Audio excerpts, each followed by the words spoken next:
शांति। ब्रह्मा कुमारी ज्ञान मंथन प्रतिदिन 4:30 बजे से 9 बजे हम सबसे पहले अव्यक्त मुरली का मंथन कर रहे हैं। आज हम 18 जनवरी 1969 के बाद ब्रह्मा बाबा जब अव्यक्त हुए, उसके बाद 21 जनवरी 1969 के बीच जब ब्रह्मा बाबा के नश्वर शरीर का अंतिम संस्कार किया गया, 13 संदेश है। आज हम उसका 12वां संदेश कर रहे।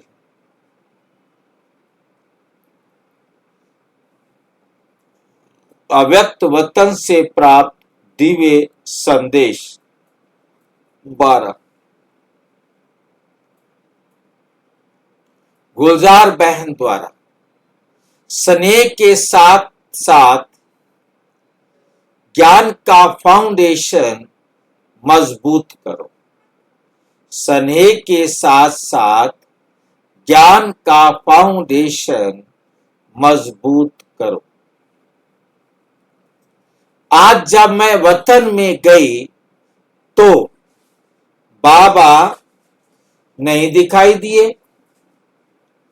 थोड़ी देर के बाद बाबा को देखा तो मैंने पूछा, आप कहाँ गए थे? बाबा बोले, आज गुरुवार का दिन है। तो सभी बच्चों के पास चक्र लगाने गए थे। वैसे तो साकार रूप में इतने थोड़े समय में सब जगह नहीं पहुंच सकता था। अब तो अव्यक्त वतन में अव्यक्त विमान द्वारा रॉकेट से भी जल्दी पहुंच सकते हैं। हमने कहा, बाबा आपने चक्कर लगाया तो उसमें आपने क्या देखा?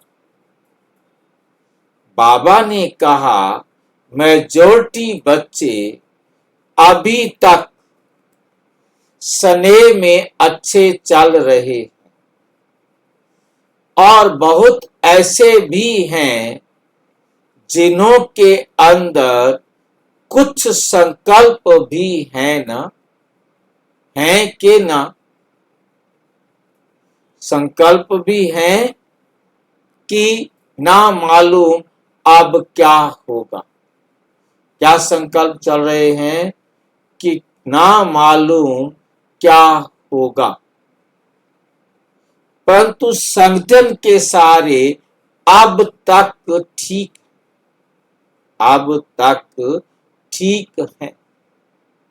बाबा ने कहा कि स्नेह के आधार पर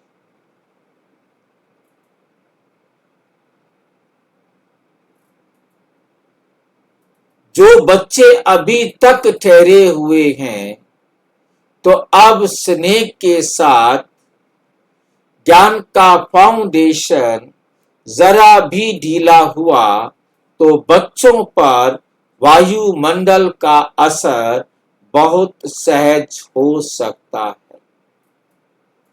इसलिए हर एक बच्चे को अपनी चेकिंग करनी है।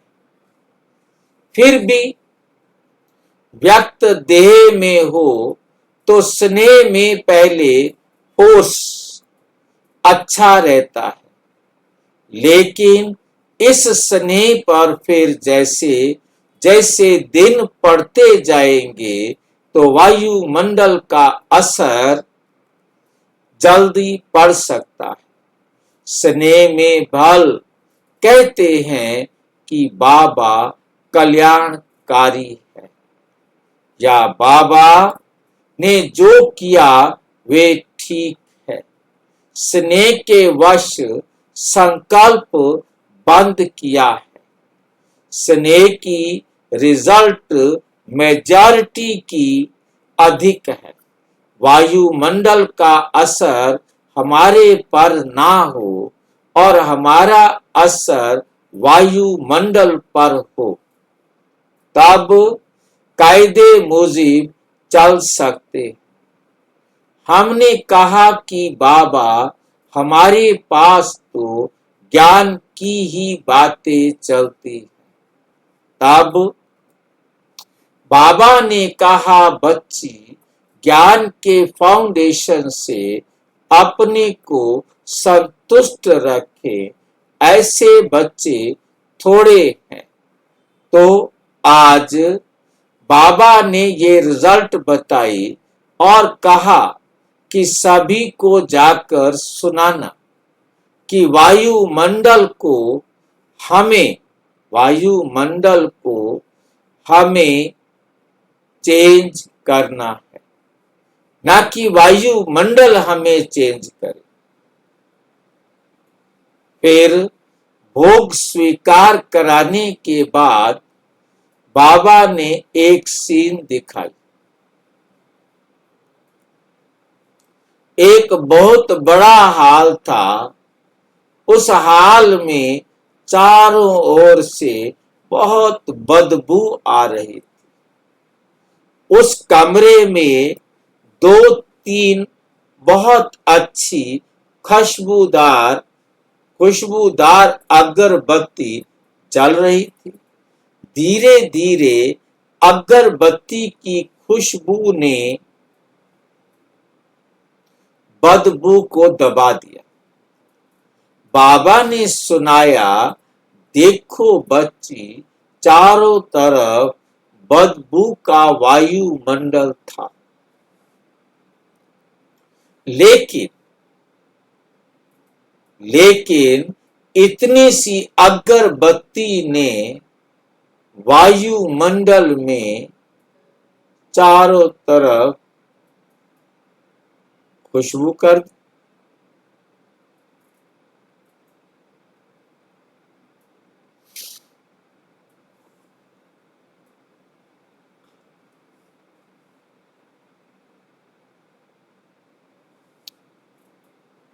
वायुमंडल को बदल दिया। तो तुम बच्चों पर जब देखो कि वायुमंडल का असर होता है, तो अगरबत्ती का मिसाल सामने रखो कि हम सर्वशक्तिवान के बच्चे, बाप के बच्चे। अगर वायुमंडल का असर हमारे ऊपर आए तो इससे तो अगरबत्ती अच्छी है। जब तुम बच्चे पावरफुल खुशबूदार बनेंगे, तब ये वायुमंडल दब जाएगा। बाबा दब जाएगा। बाबा ने कहा, जब अब हर एक बच्चे को शिक्षा तो मिली। शिक्षा भी सभी बड़े मीठे रूप से सुनते हैं, लेकिन जैसे मीठे रूप से सुनते हो, उसी मीठे रूप से धारण भी करना है। मीठापन चिपकता बहुत जल्दी, मीठापन चमकता बहुत जल्दी।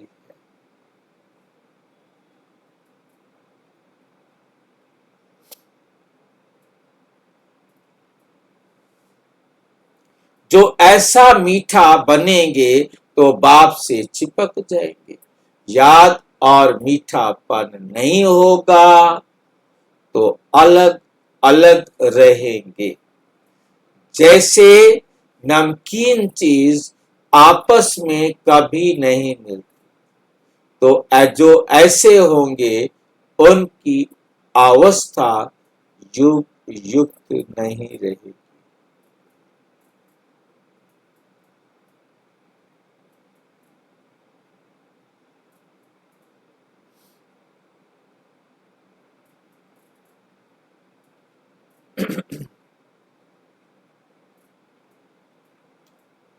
तो ऐसे जो ऐसे होंगे उनकी अवस्था योग युक्त नहीं रहेगी। अब जैसे बच्चों ने सुना वैसे ही धारणा होने लगी।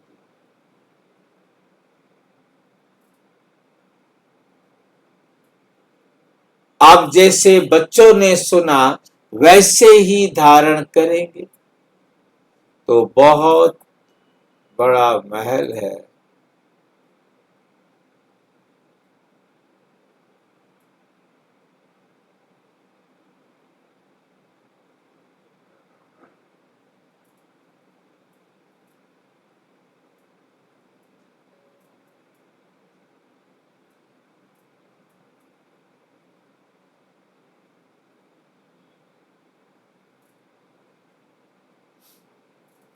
वैसे ही धारण करेंगे तो बहुत बल मिलेगा।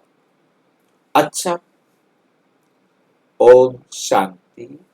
और विस्तार से जानने के लिए प्रजापिता ब्रह्मा कुमारी ईश्वरीय विश्वविद्यालय के किसी भी सेवा केंद्र पर संपर्क करें और यदि कोई प्रश्न है तो 9213106986 पर आराटाई या टेलीग्राम करें 9650692270 पर केवल व्हाट्सएप करें, फोन नहीं।